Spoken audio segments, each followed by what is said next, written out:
જ્યાં છે ત્યાં બધું બરોબર છે. મા બાપને જ્યાં સુધી સાચવશું ને ત્યાં સુધી બાપુ કોઈ ગાડું આપણું હાલવાનું નથી.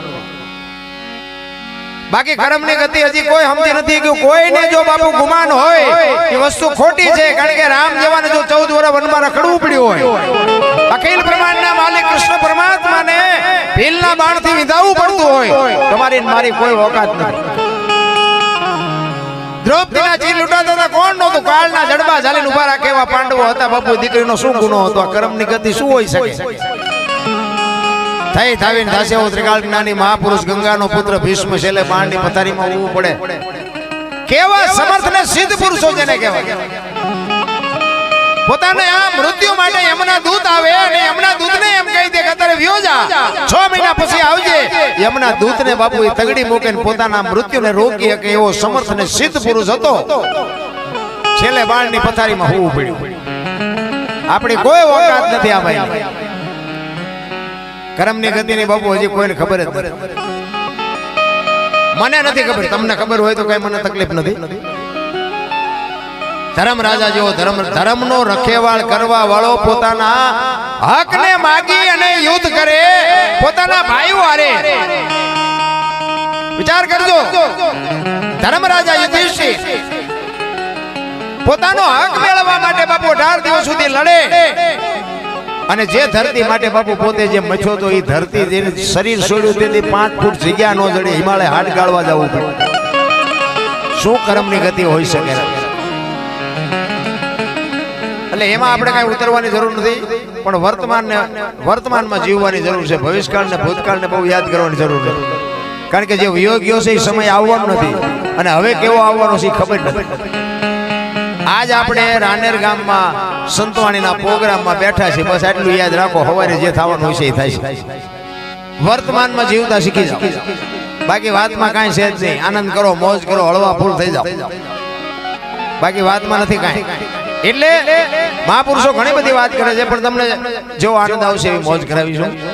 પણ એકાદ વાણી લઈ અને પછી જેવી તમારી મોજ હશે એવો હું આનંદ કરાવીશ. કારણ કે મારે તો આમના હળંગ 3-4 દીથી આઈન શું ઘરે જ નથી ગયો તો હજી અમારા બધા ભાઈ બંધો કે અમારે પ્રોગ્રામ રાખવો તો રાખો, આખો મને જ આઈન પ્રોગ્રામ કરીએ ને મજા કરીએ, બીજું હું ઘરે થાય છે થવું છે. એટલે મહાપુરુષો ઘણી બધી વાત કરે છે, પણ હું તમને બધો આનંદ કરાવીશ. આ વાત સદગુરુ મહારાજ સિવાય બાપુ સમજાય એવું નથી. અને ગુરુ મહારાજની જે મહાપુરુષોને ગુરુ મહારાજના શેડા આઈડિયા છે ને એના જ આ જગત ઓળખે છે, એના દુનિયા ગાણા ગાય છે. બાકી તો બધા પૈસાવાળા કરોડપતિ કંસ કૌરવ ને રાવણ જેવા હતા નહોતા થઈ ગયા. એનું કાંઈ આ દુનિયામાં આવ્યું નથી. અને આપણા જેવા એક મામૂલી ને ભલામણા ઘોડા ઉપર બેહારીને લાવે તો આપણને એમ થાય કે આપણે ભીષ્મ કરતા મોટા થઈ ગયા, એવું નથી લાગતું? હા, આ દુનિયા છે. હાથીની અંબાડીએ ચડાવીને પાછા ગધાડે બેહારે, ઈ દુનિયા છે. આને કોઈ ભરોસો નથી. રામ શું છે એમાં એક ભગવતીનો હાથ છે. જ્યાં ધર્મ ધ્રુજ્યો, જ્યાં પુરુષ ન પૂગી કે દેશની આબરૂ બાપુ દીકરીઓ રાખી છે. તમારે હવાર સુધી ગયો તો હવાર સુધી દીકરીઓના દાખલા આપ. એક સફળ પુરુષની વાહે એક ભગવતીનો હાથ. જલારામ બાપાને બાપુ વીરબાઈ નો હોત તો કોઈ ઓળખત નહીં. સગાળ સાને સંગાવતી નો હોત તો કોઈ ઓળખત નહીં. હરિશ્ચંદ્ર રાજાને તારામતી નો હોત તો કોઈ ઓળખત નહીં. સવારામ બાપાને સબુમાં નો હોત તો કોઈ ઓળખત નહીં. દેવીદાસ બાપુને અમરમાં નો હોત તો ઓળખત નહીં. એક સફળ પુરુષની વાહે બાપુ એક ભગવતીનો હાથ છે. આ દીકરીઓના જે સમૂહ લગ્ન છે ને, આ દીકરીઓ માટે મારે વાત એટલા માટે કરવી છે. આટલી બેનું દીકરીઓ બેઠી છે એના માટે જ બાપુ. કારણ કે હું તો જાહેરમાં કહું છું કે જ્યાં ધર્મ ધ્રુજ્યો પુરુષ નથી પૂગી ગયો ને દેશની આબરૂ બાપુ દીકરીઓ રાખી છે. પણ એવી જો દીકરી છે ને બાપુ, હારા દીકરા માટે હારી માની જરૂર છે. ધરાવીને ધાનનો નીપજે, કોડવીને માડું નો હોય, હેળ જકરા નીપજે, જેની જનેતા હોથલ હોય. હારી મા વગર બાપુ હારા દીકરા કોઈ દી નો થાય. ભગવાન ને કે હારો દીકરો દે, હારો દીકરો શું ગોદામ છે એમ દીકરા નો મળે. હું તો બહેનોને ખાસ વિનંતી કરું, દીકરીઓને, કે ઉદરમાં સંતાનનો વિકાસ થતો હોય અને જન્મ થયા પહેલા રામાયણ ને ગીતાના 5-5 પાના વાંચજો, જો આપને ટેકો દેવું સંતાન ન થાય તો આપણે ભજન ગાવાનું બંધ કરી દઈએ. હારા દીકરા બાપુ વાતો કરે નો, એની માટે મા બાપના કઈક આશીર્વાદ લેવા પડે અને માના કોઠામાંથી જ બાપુ સંસ્કાર મળે. અને જો બજારમાં મળતા હોય તો પૈસા વાળા આપણા હાટું વધવા જ મળે. સંસ્કાર એમ નામ ન મળે. ચિત્તની શાંતિ, મનની પ્રશંસા, દિલની દાતારી, ગુમડાની રોજ અને ટાટિયા તાવની ટાટ એટલું માલિકોથી આવે. આ ભજન છે ને, ભજન એની બાબત જ આખી જુદી છે. આ અત્યારે આપડા કરી છે ને, ભજન નો કહેવાય, આ મનોરંજન છે. અને ભજન નો કહેવાય. એ તો પછી બધાને સમજાવવા હાટું કેવું પડે. અમે ગયા હતા ભજનમાં. આ મનોરંજન છે, આ ભજન નથી. ભજન છે ને કોઈ ન હોય તાર થાય. અને ગાંડે ગીરમાં ડાલા મથા હવજ ના ડણકું દેતા હોય ને, લાઈટ નો હોય, વાહન નો હોય, માણાનો અવાજ નો હોય, ભજન અહીંયા થાય. અને ડાલા મથા હવજ ને ડણકું સંભળાય ને, પગમાંથી કપાસ્યું હોત વહી જાય. આ ભજન અહીંયા થાય. આ ડેકોરેશન ની વસ્તુ જ નથી. આ ત્યારે તમે બજારમાં આપણે જોઈએ જોલ નથી જોતા. જરીક કલાકાર સારું ગાતા હોય તો તમે જોવો તો બીજી ભાઈ કલર કરીને નીકળ્યો. ગામમાં જાય તો કપા વીણો. આ ડેકોરેશન ની વાત જ નથી. આ બુદ્ધિના બારણા બંધ થઈ જાય, વિજ્ઞાન ખુલી જાય અને તમારું નોલેજ જ્યારે કામ કરતું બંધ થાય ને, પછી આનો ગણે મંડાય. ભજન આગી વાત છે. ભજન એમનામ સમજાય એવી વાત નથી.